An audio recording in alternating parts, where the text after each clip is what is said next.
मैं अपनी गाड़ी के पास पहुंचा और हस्बे आदत ड्राइविंग सीट पर बैठने से पहले चारों टायरों का जायजा लिया। मुझे दाएं तरफ का अगला टायर कुछ बैठा नजर आया। बगौर जायजा लेने पर मालूम हुआ कि टायर पंक्चर हो गया है। मुझे काफी हैरत हुई क्योंकि जब मैंने गाड़ी यहाँ लाकर रोकी थी तो टायर पंक्चर होने की कोई अलामत महसूस नहीं हुई थी। बहरहाल पंक्चर लगवाना मजबूरी थी क्योंकि गाड़ी बगैर स्टेपनी के मेरे हाथ लगी थी। मैंने किसी पंक्चर लगाने की दुकान की तलाश में नजरें दौड़ाईं। ऐन उसी वक्त वहां से गुजरने वाला एक राहगीर मुझसे मुखातिब हुआ। उसने जो कुछ कहा उसमें सिर्फ टायर पंक्चर के अल्फाज मेरी समझ में आ सके। मैंने इस बात में सर हिलाया तो उसने ढाबे के अकब की तरफ इशारा किया। मैंने सर के इशारे से उसका शुक्रिया अदा किया और गाड़ी को ढाबे के गिर्द से घुमाकर उसके पीछे ले गया। वहाँ वाकई पंक्चर लगाने की एक बड़ी सी दुकान मौजूद थी जहाँ पुराने टायरों समेत तमाम लवाजिम मौजूद थे। मैंने गाड़ी दुकान के सामने खड़ी की और साहिबान नुमा दुकान में दाखिल हुआ। इस दौरान में वहाँ मौजूद दोनों अफराद मेरी तरफ मुतवज्जे हो चुके थे। मुझे उनके चेहरों पर खेलती मुस्कुराहट अजीब सी लगी।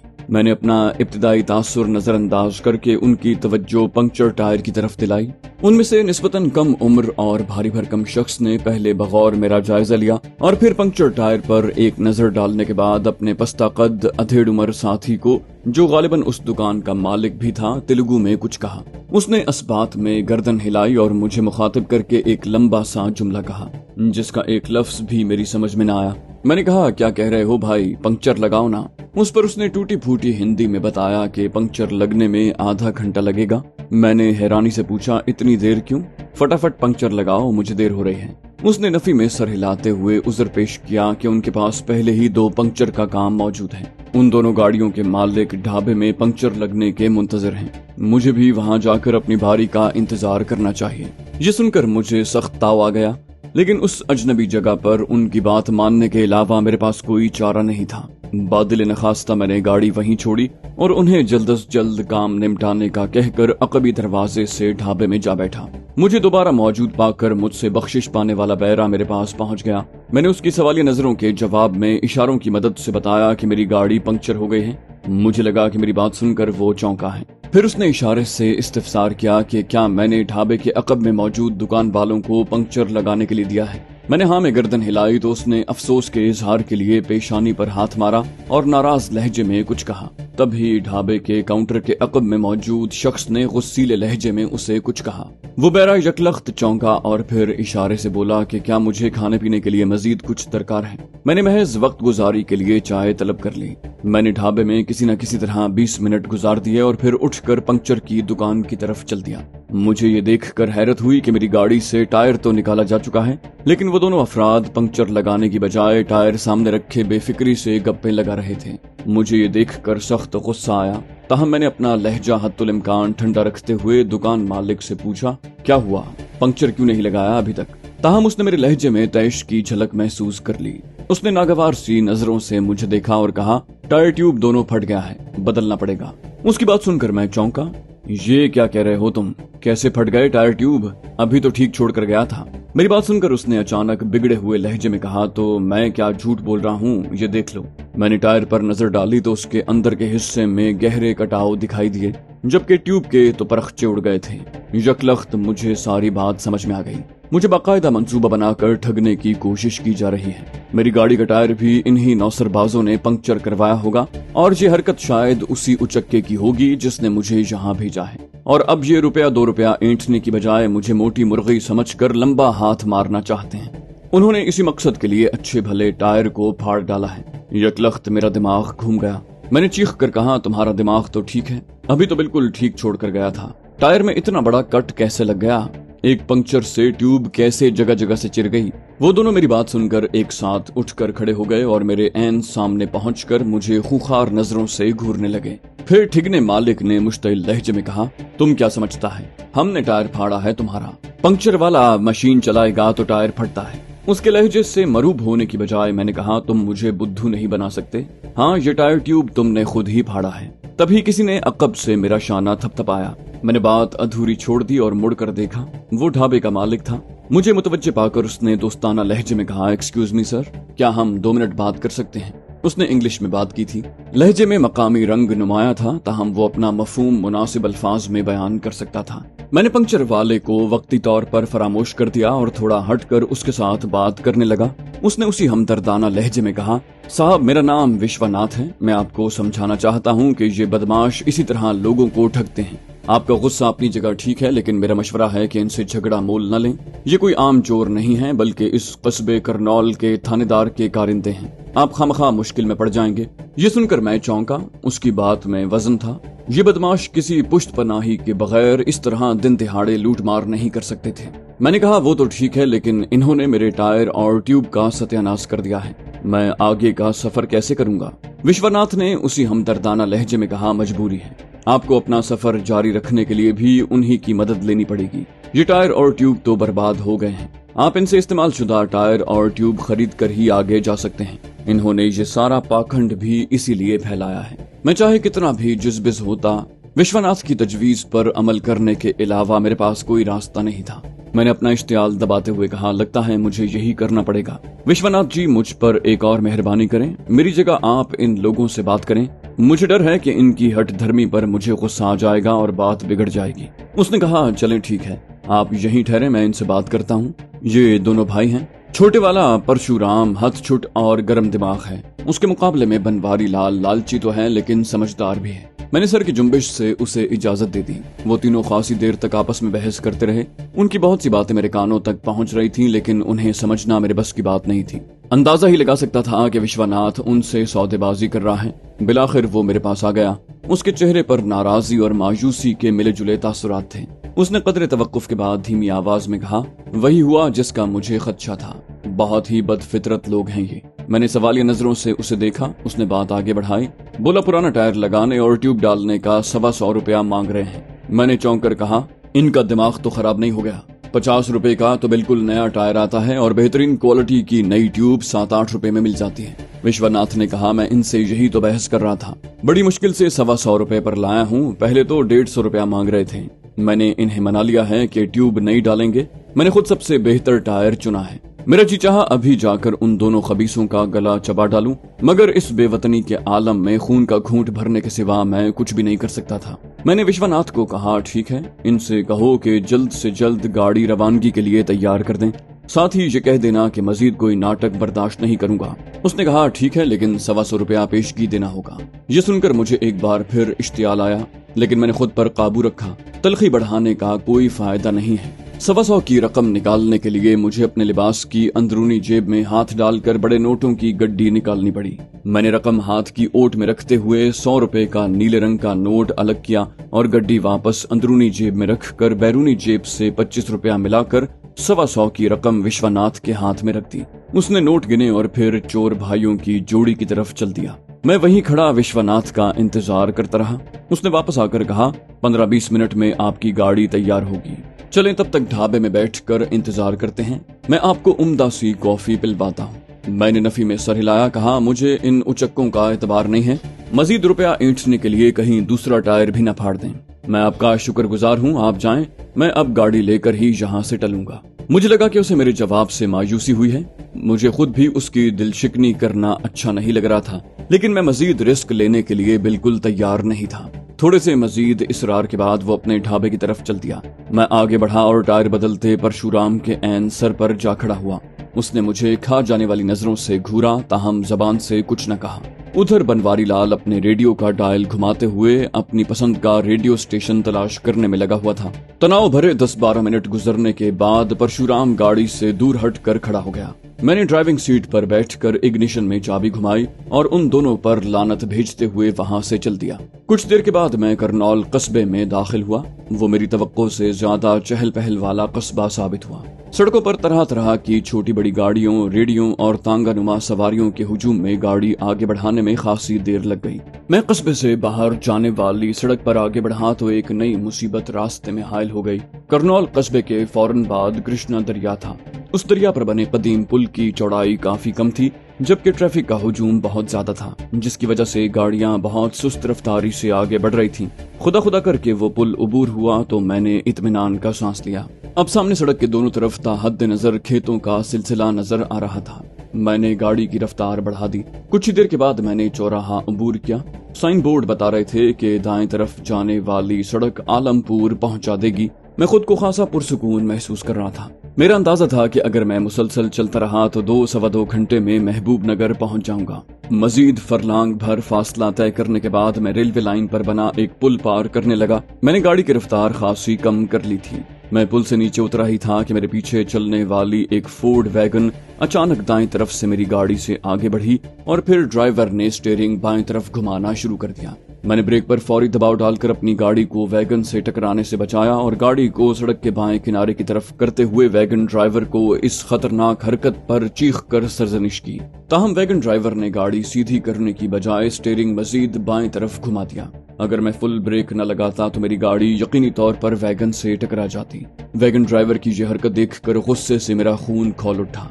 मुझे लगा कि वो शख्स नशे में धुत होकर गाड़ी चला रहा है, लेकिन तभी गुस्से की जगह हैरानी और तशवीश ने ले ली। ड्राइवर ने वैगन तिरछी करके लगभग 15 फुट आगे मेरी गाड़ी के ऐन सामने रोक दी और मेरा आगे बढ़ने का रास्ता बिल्कुल रोक दिया। इससे पहले कि मैं सूरत हाल का पूरी तरह तज्जिया करके कोई रद्द अमल जाहिर करता, वैगन का पैसेंजर साइड वाला दरवाजा खुला और भारी जुस्से का एक शख्स नीचे उतरा और जारहाना अंदाज में मेरी तरफ बढ़ा। उसके चेहरे पर नजर पड़ते ही मैं चौंका। वो पंक्चर की दुकान वाला बदमाश परशुराम था। उसके हाथ में मौजूद बड़ा सा तेजदार खमीदा हथियार उसके खौफनाक इरादे जाहिर करने के लिए काफी था। मेरा जहन तेजी से सोच रहा था, मैंने उसका क्या बिगाड़ा है कि ये मेरा पीछा करते हुए यहाँ तक पहुँच गया है और अब मुझे नुकसान पहुँचाने के दर पे है। उससे मेरी मुंह मारी जरूर हुई है, लेकिन वो इतनी संगीन हरगिज नहीं थी कि ये मेरी जान लेने पर तुल जाए। ऐन उसी वक्त एक और मंजर ने मुझे चौंका दिया। वैगन की ड्राइवर साइड की तरफ से भी एक शख्स लगभग परशुराम जैसे तेवरों के साथ ही मेरी तरफ बढ़ रहा था। उसे पहचानने में भी मुझे जरा देर न लगी और मैं बजा तौर पर हक्का बक्का रह गया। वो कोई और नहीं, ढाबे का मालिक विश्वनाथ था। परशुराम की तरह वो भी खाली हाथ नहीं था। उसने 12 बोर कारतूस वाला देसी तमंचा हाथ में थाम रखा था। मेरे पास सूरत हाल जांचने और अपने लाहे अमल के ताजुन के लिए बमुश्किल लम्हे 2 लम्हे की मोहलत थी। मैंने पहला नतीजा ये अखज़ किया कि उनके इरादे कुछ भी रहे हों, गाड़ी में बैठे रहना मुझे उनका आसान हदफ बना देगा। मेरे पास अपने दिफा या जवाबी कार्रवाई का बहुत महदूद मौका है। उसके साथ ही मैंने तेजी से गाड़ी का दरवाजा खोला और नीचे उतरकर दरवाजा दोबारा बंद कर दिया। इस असना में परशुराम अपने हलाकत खेज हथियार समेत सर पर पहुंच चुका था। मैंने उसके बेदरेग वार से बचने की तैयारी कर ली, लेकिन वो ऐन मेरे सामने पहुंचकर खम ठोंक कर खड़ा हो गया। उसकी आंखों में मेरे लिए अजीब सी नफरत थी। फौरी हमले के आसार न पाकर मैंने इत्मीनान का सांस लिया। वो यकीनन विश्वनाथ का मुंतजिर था। मुझसे गुफ्तगू तो वैसे भी उसी ने करनी थी। मैंने उसे वक्ती तौर पर नजरअंदाज करके विश्वनाथ का जायजा लिया। उसने अपने भद्दे से तमंचे की नाल मेरी तरफ तान रखी थी और उसके चेहरे के तासुरात बता रहे थे कि वो घोड़ा दबाने में किसी तजब्जुब का मुजाहिरा नहीं करेगा। मुझे बखूबी अंदाजा था कि 12 बोर का कारतूस चंद फुट की दूरी से कितनी तबाही मचा सकता है। मैंने बेखौफ नजरों से उसे देखा और सर्द लहजे में पूछा, क्या चाहते हो विश्वनाथ? ये हथियार उठाए मेरा पीछा क्यों कर रहे हो? और ये बदमाश तुम्हारे साथ क्या कर रहा है? मेरे सवालों की जलगार के जवाब में वो खबासत से मुस्कुराया और बोला, ये मेरा छोटा भाई है साहब, जरा जबान संभाल कर बोलो। इसे पता चल गया कि तुमने इसे क्या कहा है तो ये अभी तुम्हारी गर्दन काट देगा। मैंने दांत पीस कर कहा, तो तुम सब मिलकर मुसाफिरों को लूटने का धंधा कर रहे हो। धोखेबाजी करके मुझसे बाकी रकम हथिया तो ली तुम लोगों ने, अब क्यों मेरा ताकुब कर रहे हो? मेरी बात सुनकर वो हंस पड़ा और अपने भाई की तरफ एक नजर डालकर बोला, हमारा शिकार हजारों का माल साथ लेकर फिर रहा हो और हम 125 रुपल्ली लेकर बैठ जाएं।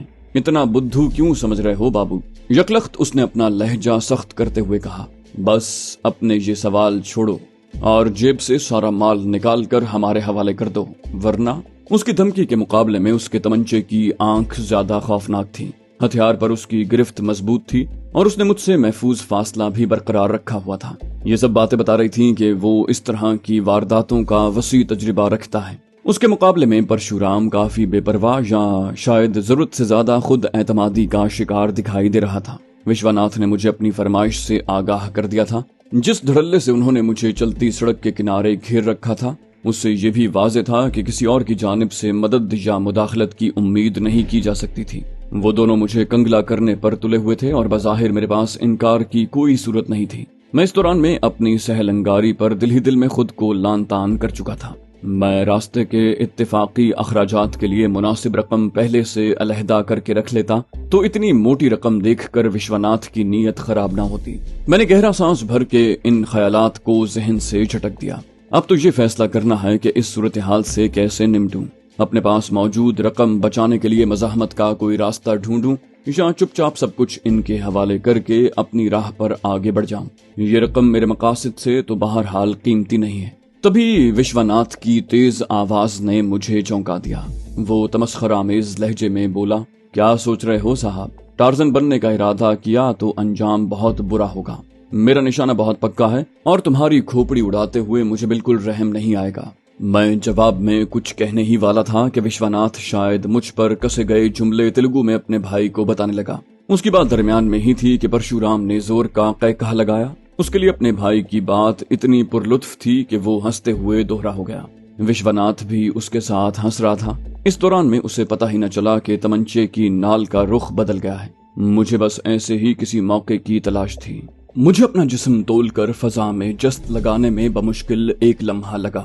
اگلے ہی لمحے میرے دائیں باؤں کی جچی تلی ضرب وشوناتھ کے ہاتھ میں موجود تمنچے پر پڑی۔ اچانک فضا میں زوردار دھماکہ گونجا اور تمنچا وشوناتھ کے ہاتھ سے چھوٹ کر ایک طرف جا گرا۔ مجھے 12 بور کارتوس کی ہلاکت خیزی کا بخوبی اندازہ تھا، اس لیے فائر ہوتے ہی مجھے سب سے پہلے اپنی عافیت کی فکر ہوئی۔ تاہم میں دوبارہ اپنے قدموں پر استادہ ہوا تو اطمینان ہوا کہ کوئی چھرا میرے جسم میں پیوست نہیں ہوا۔ مجھے لگ بھگ 7 فٹ کے فاصلے پر خمیدہ تیغ بردار پرشورام بھی صحیح سلامت دکھائی دیا، البتہ اس ناگہانی آفت سے وہ حواس باختہ نظر آ رہا تھا۔ تبھی میں نے اپنے فوری ہدف یعنی وشوناتھ کا جائزہ لیا۔ اس کے چہرے پر دکھائی دینے والے اذیت کے آثار بتا رہے تھے کہ میری ٹھوکر کچھ زیادہ ہی کارگر ثابت ہوئی ہے۔ وہ اس عالم میں جھکا ہوا تھا کہ کلائی سے نیچے تک اپنا ریوالور رانوں کے درمیان دبا رکھا تھا۔ اسے کم از کم وقتی طور پر ناکارہ پا کر میں دوبارہ پرشورام کی طرف متوجہ ہوا۔ اس دوران میں وہ اپنی بدحواسی پر قابو پا چکا تھا۔ اس نے ایک نظر ڈال کر اپنے بھائی کی حالت کا جائزہ لیا اور پھر تیغا سر سے بلند کر کے غصے سے چنگھاڑتا ہوا میری طرف بڑھا۔ پرشورام کے تیور بہت خطرناک تھے۔ صاف لگ رہا تھا کہ وہ میرے ٹکڑے کرنے کا ارادہ رکھتا ہے، لیکن میں اس کا استقبال کرنے کے لیے پوری طرح تیار تھا۔ میں نے قدم جما کر اپنا جسم متوازن کیا اور اس کے قریب آنے کا انتظار کرنے لگا۔ اس نے میرے پاس پہنچتے ہی میری گردن اڑانے کی نیت سے پوری قوت سے تیغا گھمایا، لیکن میں عین اسی وقت زمین پر بیٹھتا چلا گیا۔ تیغا میرے سر کے اوپر سے دائیں سے گھوما۔ پرشورام نے اتنا زور لگا کر وار کیا تھا کہ وہ اپنی جھونک میں دائیں طرف جھکتا چلا گیا۔ اس سے پہلے وہ سنبھل کر دوبارہ وار کرنے کی کوشش کرتا، میں نے اکڑوں بیٹھے بیٹھے اپنا سارا وزن بائیں ٹانگ پر منتقل کیا اور دائیں ٹانگ پھرتی سے پھیلا کر دائرے میں گھماتے ہوئے پرشورام کی پنڈلیوں کے نچلے حصے پر پوری قوت سے ضرب لگائی۔ نتیجہ میری توقع سے زیادہ زوردار نکلا۔ اس کے پاؤں ایک جھٹکے سے زمین سے اکھڑے اور وہ اچھل کر پشت کے بل پختہ سڑک پر گرا۔ تیغا اس کے ہاتھ سے چھوٹ کر دور جا گرا تھا۔ سڑک سے ٹکرانے کے ساتھ ہی پرشورام بہت زور سے چیخا۔ اسے شاید زور کی چوٹ لگی تھی، تاہم میرے لیے اندازہ لگانا ممکن نہیں تھا کہ وہ چوٹ اسے ناکارہ بنانے کے لیے کافی بھی ہے یا نہیں۔ لہٰذا میں حتی الامکان تیزی سے اٹھا اور زمین پر ڈھیر کراہتے ہوئے پرشورام کی طرف بڑھا۔ مجھے اپنی طرف بڑھتے دیکھ کر اس کی آنکھوں میں خوف ابھرا۔ اس نے جسم سمیٹ کر اٹھنے کی کوشش کی، لیکن میں اس چلتی سڑک پر جاری یہ ناٹک جلد ختم کر دینا چاہتا تھا۔ لہٰذا میں نے اچھل کر اس کی کنپٹی پر ایڑی سے ضرب لگائی۔ میرا نشانہ تھوڑا چوکا، لیکن گردن اور کھوپڑی کے سنگم پر لگنے والی ضرب نے اسے فوری طور پر زمیں بوس کر دیا۔ وہ نیم بسمل بکرے کی طرح چنگھاڑا، لیکن پھر اس کی آواز حلق میں گھٹتی چلی گئی اور اس نے زمین پر سر ٹکا دیا۔ اس کی طرف سے مطمئن ہو کر وشوناتھ کی طرف متوجہ ہوا۔ میرے اندازے کے مطابق اس کے بازو کی ہڈی ابھی تک سلامت تھی۔ وہ مجھے پہلے والی حالت میں ہی کھڑا دکھائی دیا، البتہ اب اس کے چہرے پر اذیت کے مقابلے میں خوف کے آثار زیادہ نمایاں تھے۔ اس کی دہشت بھری نظریں منہ کے بل ڈھیر پرشورام پر جمی ہوئی تھیں۔ مجھے اپنی طرف متوجہ پا کر وہ ٹھٹکا اور پھر الٹے قدموں پیچھے ہٹنے لگا۔ پھر وہ اچانک مڑا اور اپنی ویگن کی طرف دوڑ لگا دی، البتہ بازو میں چوٹ کی وجہ سے وہ زیادہ تیزی سے نہیں بھاگ پا رہا تھا۔ میں نے اس کا تعاقب کرنے کی کوشش نہیں کی اور سیدھا اپنی گاڑی میں جا بیٹھا۔ میں نے سٹارٹ کر کے گاڑی ریورس کی اور پھر اسے ویگن کے پیچھے سے نکال کر تیزی سے آگے بڑھا لے گیا۔ میں نے پاس سے گزرتے ہوئے نظر دوڑائی تو وشوناتھ ویگن کے سٹیئرنگ پر سر ٹکائے بیٹھا نظر آیا۔ شاید میرا پہلے والا اندازہ غلط تھا۔ اس کی کلائی کی ہڈی چٹک گئی تھی یا جوڑ نکل گیا تھا۔ बहरहाल दोनों सूरतों में मेरा मकसद पूरा हो गया था, यानी वो मेरा ताक़ुब करके रास्ता खोटा करने के काबिल नहीं रहा था, और वो परशुराम तो लंबे अरसे या शायद हमेशा के लिए लम्बलेट हो गया था। मैंने जानबूझकर अपनी गाड़ी की रफ्तार खासी तेज रखी हुई थी। खुदा जाने ये सारी कार्रवाई किस किस की नजरों में आई थी और कौन कौन मेरी शक्ल अपनी यादाश्त में महफूज कर बैठा था। हो सकता है कोई सरफिरा मेरे पीछे ही चल पड़े और मुझे ऐसे किसी खोजी से पीछा छुड़ाना पड़े। अगर पुलिस जल्द आन धमकी तो सूरत हाल मजीद पेचीदा और संगीन हो जाएगी। मेरे लिए यही बेहतर है कि जल्द से जल्द यहाँ से दूर निकल जाऊं। मनहूस ठग्गों के इस टोले ने मेरा इंतहाई कीमती वक्त बर्बाद कर दिया था और जहनी तनाव से अलग दो चार किया था। मेरा बस चलता तो उन्हें गोली से उड़ा देता, लेकिन मैं तो रास्ते में पुलिस तलाशी जैसे किसी बखेड़े से बचने के लिए अपना पिस्तौल साथ लाया ही नहीं था। अब मुझे लग रहा था कि शायद मुझसे गलती सरजद हो गई है। हद दर्जे गुर्बत के नतीजे में जराइम की राह अपनाने वाले ऐसे कितने उचक्के मेरा रास्ता खोटा करने वाले थे। उन बदमाशों की बेजा खुद एतमादी की वजह से इस बार तो मुझे उन्हें जेर करने का मौका मिल गया। हो सकता है अगली बार मेरी किस्मत जवाब दे जाए। लगभग 12-15 मिनट में शायद उतने ही मील का फासला तय करने के बाद मेरे कशीदा आसाब मामूल पर आने लगे।